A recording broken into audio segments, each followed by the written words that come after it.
नमस्कार मित्रांनो, विधानसभा निवडणूक 2024 जवळ येते आहे। कधीही या निवडणुकीची आचारसंहिता जी काही आहे आणि त्याच्या तारखा ज्या काही आहे त्या येतील, परंतु या सगळ्या गोंधळामध्ये महाराष्ट्राच्या राजकारणाचा जो चिखल झाला तो चिखल एका पदावरून झालेला होता आणि ते पद होतं मुख्यमंत्री पद।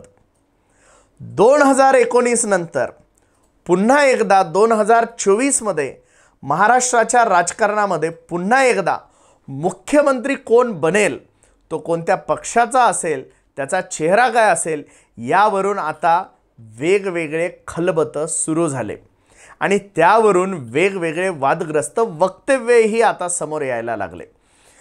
नेमकं ज्या पदावरून हा चिखल झाला त्या मुख्यमंत्री पदाबद्दल 2024 चा स्टेटस काय आहे?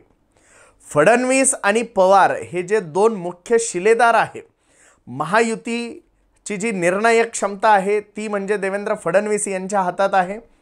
महाविकास आघाडीला एकत्र ठेवणारी जी मोठ बांधून ठेवलेली जी व्यक्ती आहे ती शरद पवार आहे।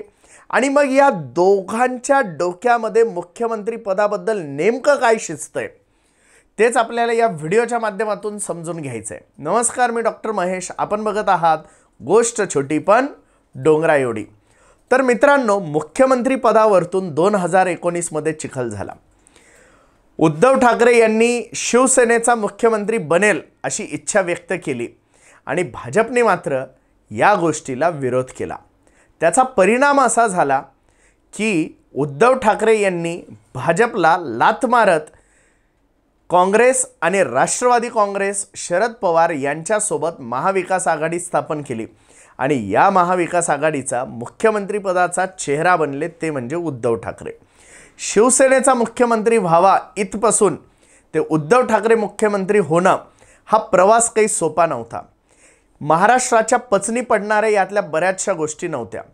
राष्ट्रवादी काँग्रेस आणि शिवसेना एकत्र येऊ शकते यावरती कित्येक लोकांचा विश्वास बसत नव्हता, परंतु हे सगळं घडलं। याच्यानंतर कोरोना काळ आला आणि कोरोना काळ गेल्यानंतर मात्र एकनाथ शिंदेंनी बंड पुकारत शिवसेनेमध्ये उभी फूट पाडली।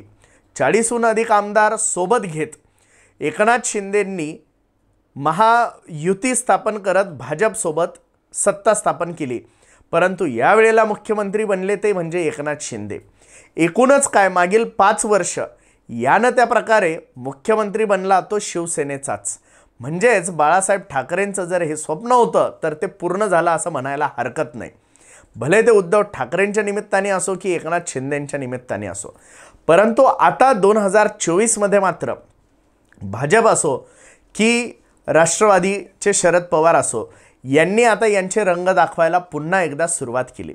ज्या मुख्यमंत्री पदासाठी एकनाथ शिंदे बाहेर पडले त्या एकनाथ शिंदेंच्याही मुख्यमंत्री पदाबद्दल आता काही शाश्वती नाही। तर दुसऱ्या बाजूला उद्धव ठाकरे यांनी वारंवार मुख्यमंत्री पदाचा चेहरा घोषित करा हे सांगूनही शरद पवारांनी याबद्दल बोलणं टाळलेलं आहे। नेमकं या दोघांच्या डोक्यात चाललंय तरी काय? तर TV9 मराठी या माध्यमावरती एक कॉन्क्लेव्ह आयोजित केलेली असताना तेथे देवेंद्र फडणवीसांनी एकनाथ शिंदे यांना मुख्यमंत्री पदाबद्दल कुठलाही शब्द दिलेला नाही असं निवडणुकीपूर्वीच जाहीर केलेलं आहे। एकूणच काय, तर शिंदेंचा फडणवीस गेम करताय का असा एक प्रश्न निर्माण होतोय। तर दुसऱ्या बाजूला महाविकास आघाडी सुद्धा उद्धव ठाकरे यांना मुख्यमंत्री पदाचा चेहरा घोषित करायला काचरतंय। याचाच अर्थ उद्धव ठाकरे यांना मुख्यमंत्री बनवण्याबद्दल शरद पवार हे तितकेसे पॉझिटिव्ह नाही। मग नेमकं पवारांच्या डोक्यात खेळी तरी काय चालू आहे?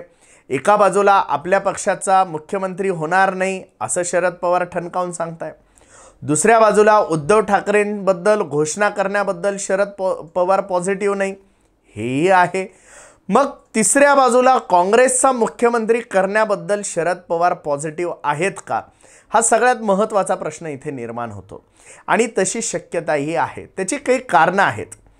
शरद पवार असतील किंवा उद्धव ठाकरे असतील, या दोघांचेही पक्ष फुटलेले आहेत। दोघांच्याही पक्षामध्ये आता शिस्त नावाची गोष्ट ही तितकीशी राहिलेली नाही आहे।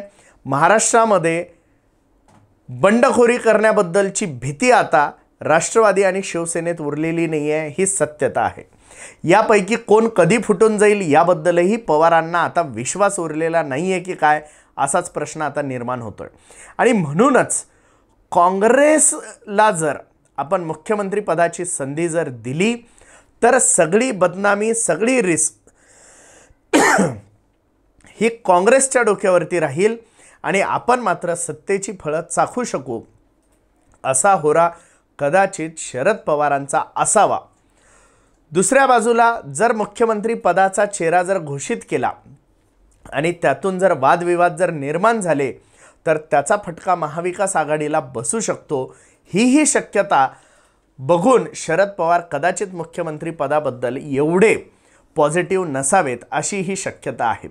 एकूणच पवारांच्या डोक्यामध्ये मुख्यमंत्री पदाचा चेहरा जवळपास फिक्स असणारच आहे, परंतु तो उद्धव ठाकरे नाही आहे याबद्दल देवेंद्र फडणवीसांना पूर्ण विश्वास वाटतो. तर दुसऱ्या बाजूला महायुतीमध्येही सर्व काही अलबेल नाही आहे, कारण एकनाथ शिंदेंना मुख्यमंत्री पदाचा शब्द दिला नाही याचाच अर्थ एकनाथ शिंदे मुख्यमंत्री बनणार नाही, हे फडणवीसांनी स्पष्ट केलेलं आहे. मग भाजपचा मुख्यमंत्री बनणार का, हाही आता प्रश्न उभा राहतोय. आणि ऑब्व्हियसली दोन्हीही पक्षांमध्ये आता एक चर्चा होते, ज्याचे आमदार जास्त मुख्यमंत्री पद त्याला मिळणार.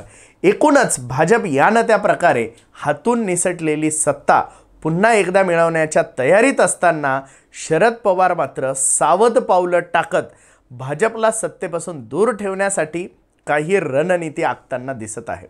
हा व्हिडिओ जर मित्रांनो तुम्हाला आवडला असेल तर नक्की या व्हिडिओला लाईक आणि शेअर करायला विसरू नका.